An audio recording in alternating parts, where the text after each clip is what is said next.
Would you go vegan if it meant unlocking Nen abilities? This fun thought experiment is brought to us by one of you guys, so shout out to Morgana and thank you for the support. And y'all can pause to read the entire thing here, but essentially the question is, do you think most people would go vegan for the rest of their lives if they gained Nen powers from it? So first of all, I definitely get where you're coming from with this analogy because there are certainly things in the real world that if people simply just dedicated enough time and discipline toward could greatly improve their lives. So if we take this hypothetical to its extreme, like would gaining Nin superpowers essentially be enough motivation for somebody to make that type of change in their life? And I think yes, at least certainly more than we actually see in real life, right? Because people are aware of the benefits of, let's say, eating well and exercising, but it's still a really hard thing to do. So if they knew that they would get these nin superpowers, I do think it would improve those statistics. Far more people would do it, but I do think it wouldn't be a case where everyone does it, just like in the real world with diet and exercise, everybody doesn't do it, right?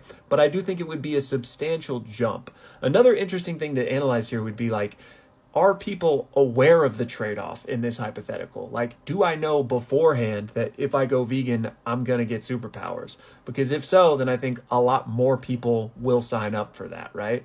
But, like in Hunter x Hunter, like the vast majority of the world doesn't even know about the existence of Nin. So if it was similar in the real world, then I think really probably nobody would do it unless somebody did it and went out on the intercom and told everybody like, hey, but then they'd probably just think that person was crazy. But actually, if that person then just proved they had nin superpowers, then they could probably recruit a lot of people to their cause, right? But then I'm sure a lot of people would say it's fake or it's AI or something, so maybe it wouldn't move the needle that much. All right, I don't want to get too lost in the weeds here. So to distill it down to the essential question of, do I think nin powers are a sufficient enough award to get people to practice discipline and dedication in their lives?